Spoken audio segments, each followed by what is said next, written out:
America के पूर्व राष्ट्रपति बिल क्लिंटन जब भारत आए थे तो ताजमहल को देखने के बाद उन्होंने कहा था, आज मुझे एहसास हुआ इस दुनिया में दो ही तरह के लोग हैं, एक वो जिन्होंने ताज देखा है, दूसरे वो जिन्होंने ताज नहीं देखा। होंगी इस दुनिया में एक से बढ़कर एक खूबसूरत इमारतें, लेकिन ताज जैसी कोई नहीं, क्योंकि इसकी बुनियाद में एक बादशाह ने अपना दिल रखा है। आज इस वीडियो को आखिर तक ज़रूर देखना। आप ताजमहल के बारे में 22 ऐसी बातें जानोगे जो शायद ही आपने पहले कभी सुनी होंगी। नंबर 22। हज़ारों टूरिस्ट जो ताजमहल देखने आते हैं वो ये नहीं जानते कि जो वो सामने देख रहे हैं वो ताजमहल का पिछला हिस्सा है।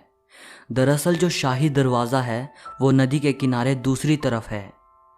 आज ज़्यादातर टूरिस्ट ताज को वैसा नहीं देख पाते जैसा कि शाहजहां चाहते थे। मुगल काल में ताज तक पहुंचने के लिए नदी ही मुख्य रास्ता थी। ये एक तरह का हाईवे था। बादशाह और उनके शाही मेहमान नाव में बैठकर आते थे। नदी के किनारे एक चबूतरा हुआ करता था। नदी बढ़ती गई और वो बहुत पहले ही नष्ट हो गया। बादशाह और उनके मेहमान उसी चबूतरे से ताज आया करते थे। नंबर 21। ये कहा जाता रहा है कि शाहजहां ने ताजमहल बनाने वाले मजदूरों के हाथ कटवा दिए थे, लेकिन ये बात एक अफवाह जैसी लगती है क्योंकि इस बात का कोई प्रमाण मौजूद नहीं है। बहुत से इतिहासकारों का मानना है कि शाहजहां ने मजदूरों और कारीगरों को जिंदगी भर की पगार देकर उनसे एक करारनामा लिखवाया था कि वो ऐसी कोई दूसरी इमारत नहीं बनाएंगे। नंबर 20।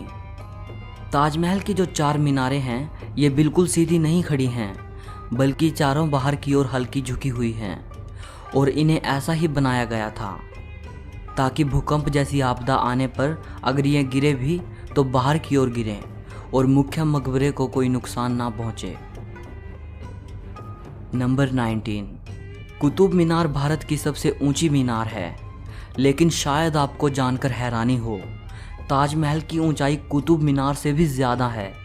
ताजमहल 73 मीटर ऊंचा है, जबकि कुतुब मीनार की ऊंचाई 72.5 मीटर है। नंबर 18। दुनिया में जितनी भी ऐतिहासिक इमारतें मौजूद हैं उनमें से सबसे सुंदर कैलीग्राफी ताज पर हुई है। जैसे ही आप ताज के बड़े दरवाजे से अंदर जाते हो, दरवाजे पर लिखा ये सुलेख आपका स्वागत करता है। हे आत्मा, तू ईश्वर के पास विश्राम कर, ईश्वर के पास शांति के साथ रहे और उसकी परम शांति तुझ पर बरसे। ये कैलीग्राफी थुलूट लिपि में है। इस कैलीग्राफी को डिज़ाइन करने वाले का नाम अब्दुल हक था, जिसे ईरान से बुलाया गया था।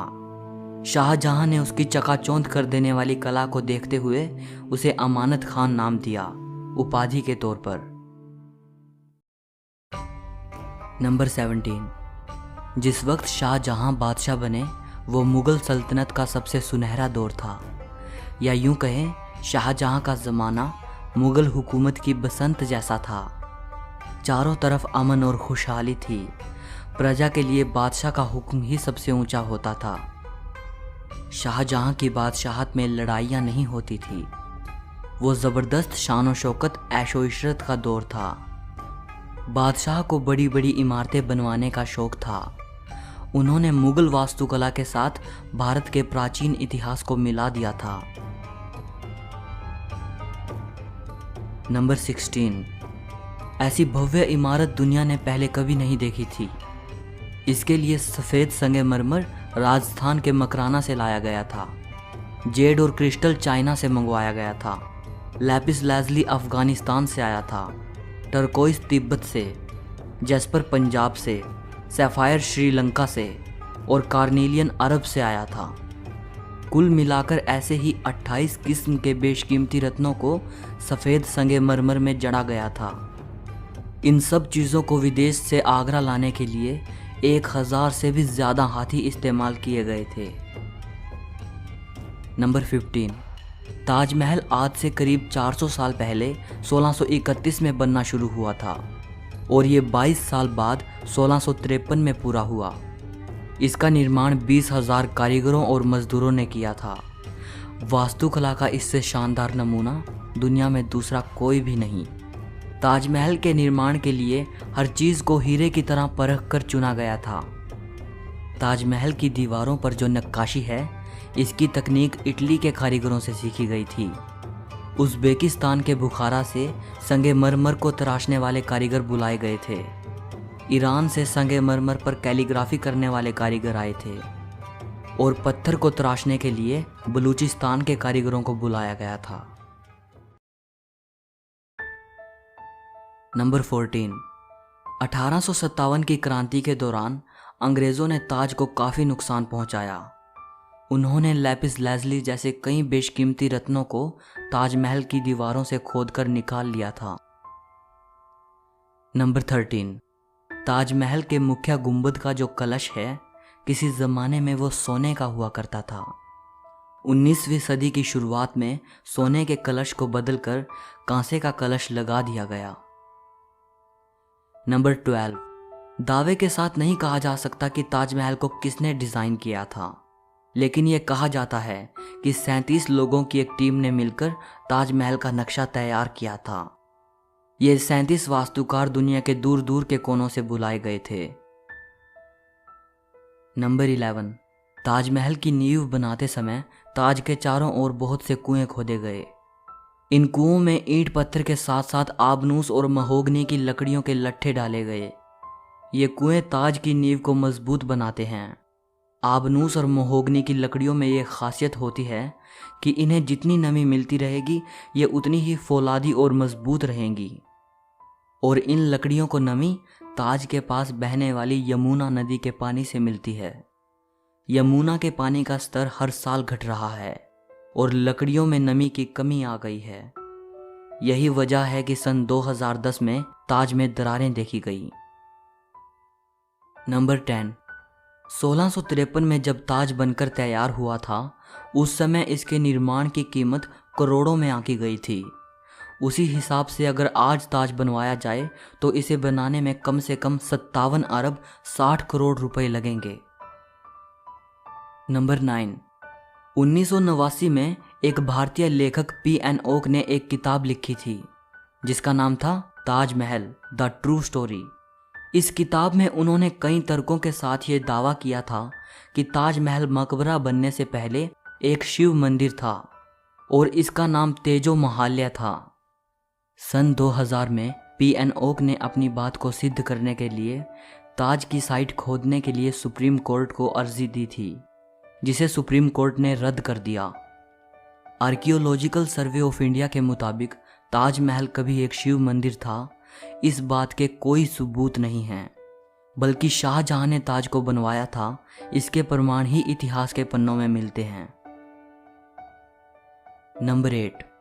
एक कहानी प्रसिद्ध है कि शाहजहां यमुना नदी के दूसरी तरफ काले संगमरमर से ऐसा ही एक और काला ताजमहल बनाना चाहते थे। कहा जाता है कि शाहजहां मुमताज की तरह अपने लिए भी एक मकबरा बनाना चाहते थे, लेकिन इससे पहले कि वो काला ताजमहल बनवा पाएं, औरंगजेब ने उनको कैद खाने में डलवा दिया।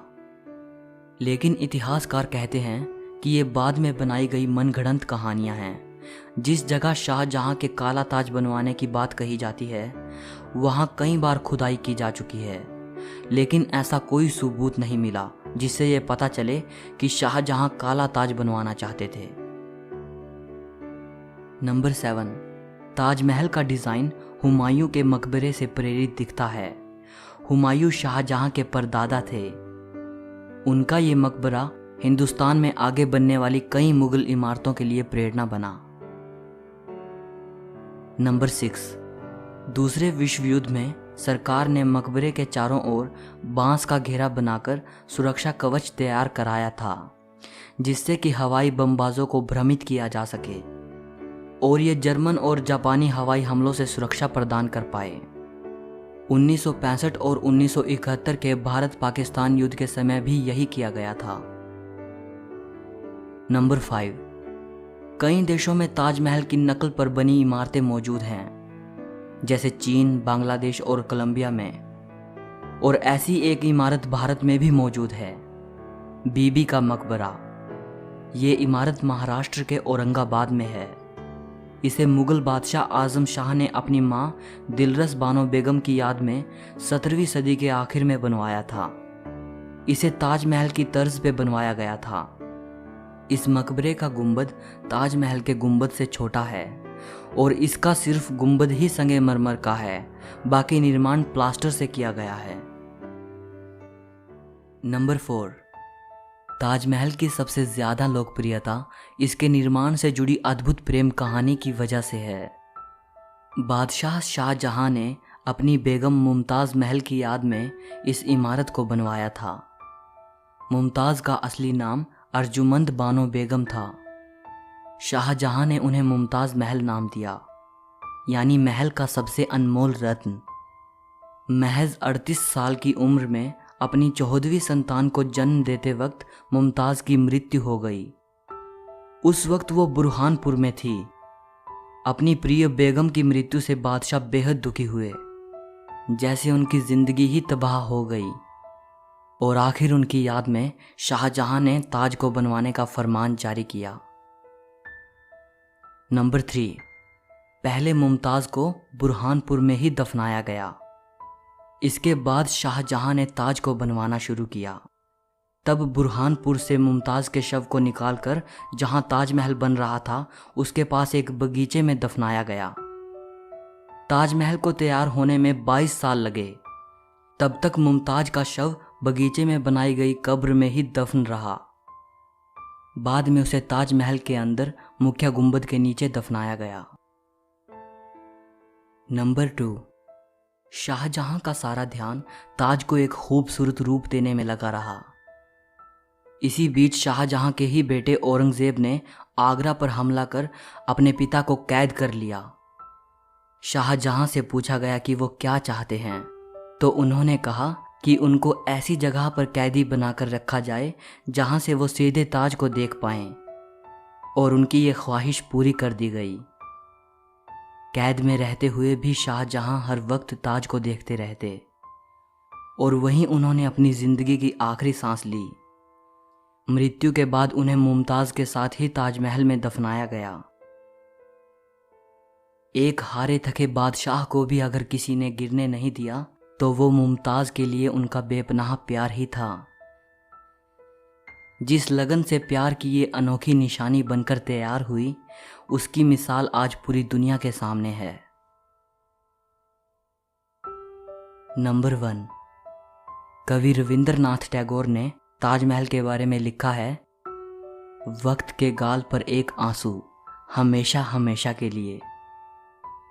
उन्होंने ताज की छवि वक्त के गाल पर एक थमे हुए आंसू के रूप में बयान की है। शाहजहां जानते थे कि ये दौलत, ये ताकत और ये शान व शौकत एक दिन सब खत्म हो जाएगा। उन्होंने सोचा कि कुछ ऐसी यादगार चीज़ बनाई जाए जो हमेशा रहे, और शाहजहां ने अपनी प्रिय की याद में ताज को बनवाया। आज बादशाह नहीं रहा, उनकी हुकूमत नहीं रही, और उसकी सल्तनत को भी ख़त्म हुए कई ज़माने गुजर गए। बस एक ताज है जिसने बादशाह की सदियों पुरानी प्रेम कहानी को खुद में संजोए रखा है। प्रकृति की गोद में चांद सी जगमगाती ये भव्य इमारत सदियों से दो प्रेमियों के प्यार की अमर कहानी सुनाती आई है और सदियों तक सुनाती रहेगी। सो इस वीडियो के लिए इतना ही। अगर आपको ये वीडियो पसंद आई हो तो लाइक और शेयर ज़रूर करना। ताजमहल के बारे में या इस वीडियो के बारे में आपकी जो भी राय हो कमेंट में बताइएगा। और अगर आप हिस्ट्री और फिलॉसफी से जुड़ी ऐसी ही अमेजिंग वीडियोस देखना चाहते हो तो चैनल को सब्सक्राइब करके घंटी को दबा देना। सो मिलते हैं अगली वीडियो में।